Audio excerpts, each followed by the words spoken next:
Hi, my name is Ken Breniman. Thank you for letting me be part of your Wellness Week.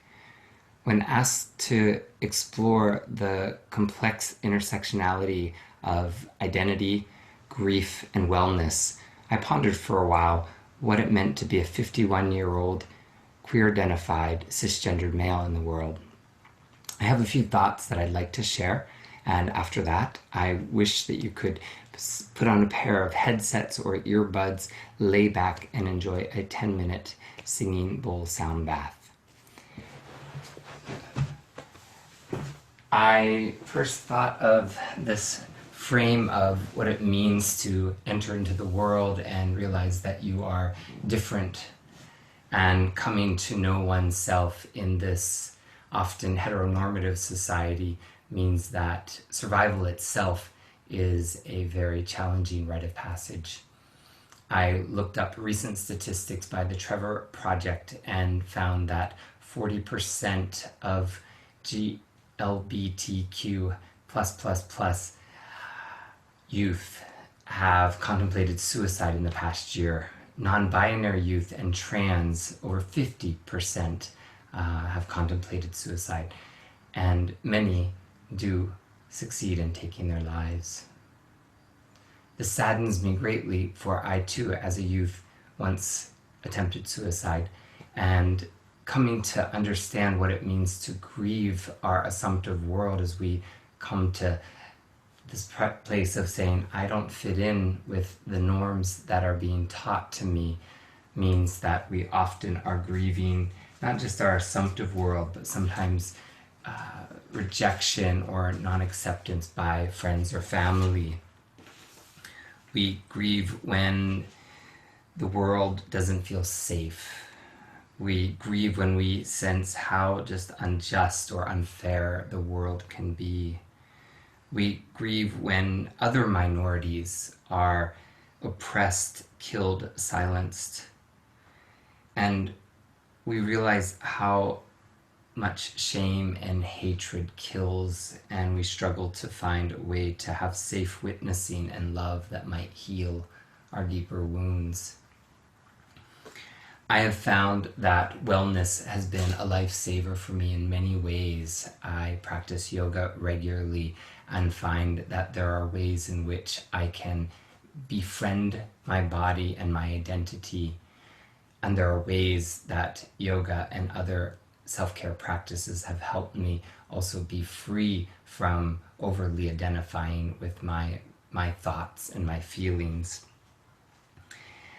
In wellness or yoga, I find that these practices help me to accept grief and other very difficult feelings.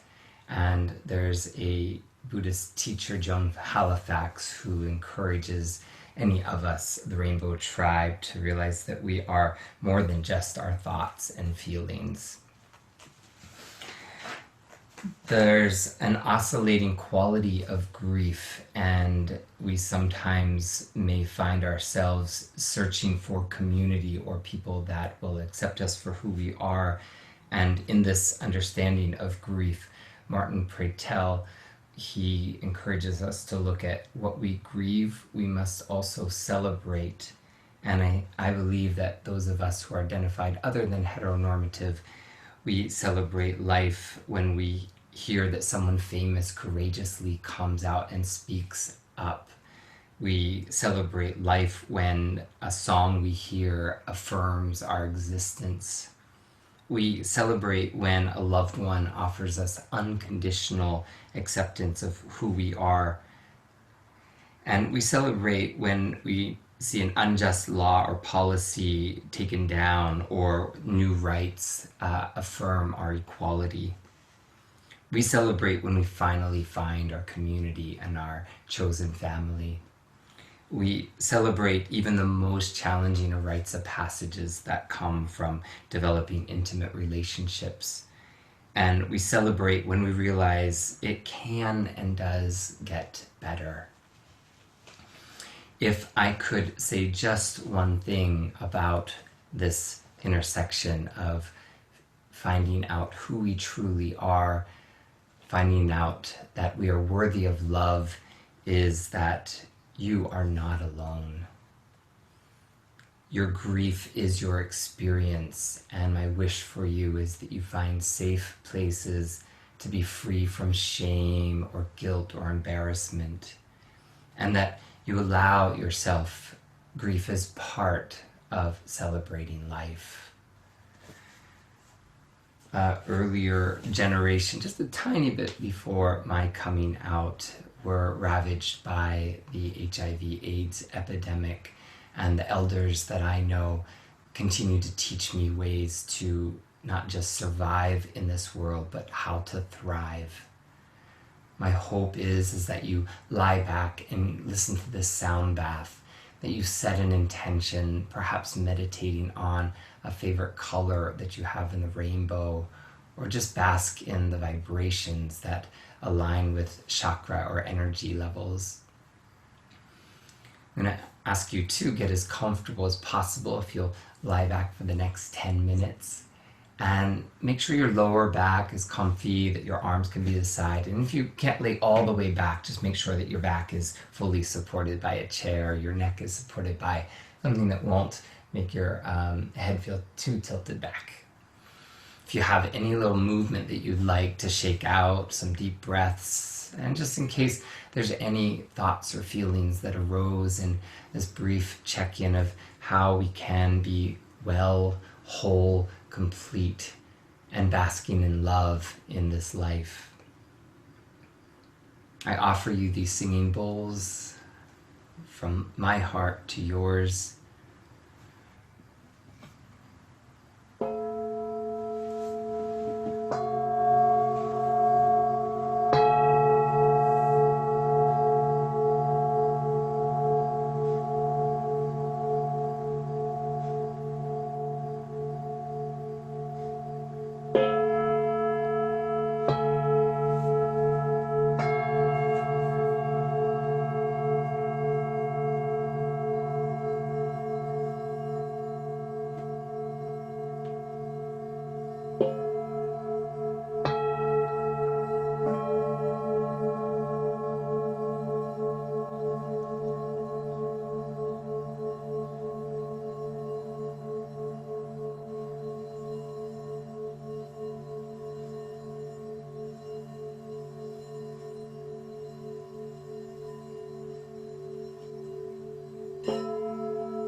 You're resting in the soft place of quiet breath. And you have the ability to just rest into that place for just a little while longer. I welcome you to not move the body and just breathe a little deeper here. If indeed you have a time limitation, if you could just do the most compassionate, gentle, quiet, slow movements until you're ready to come up into seated or slowly open your eyes.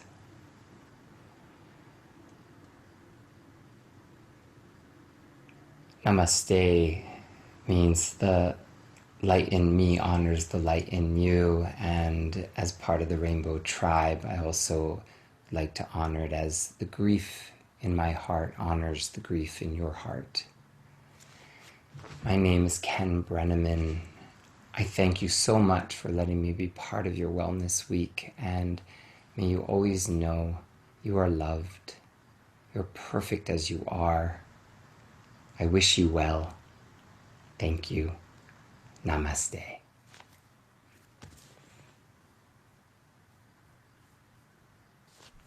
Bye.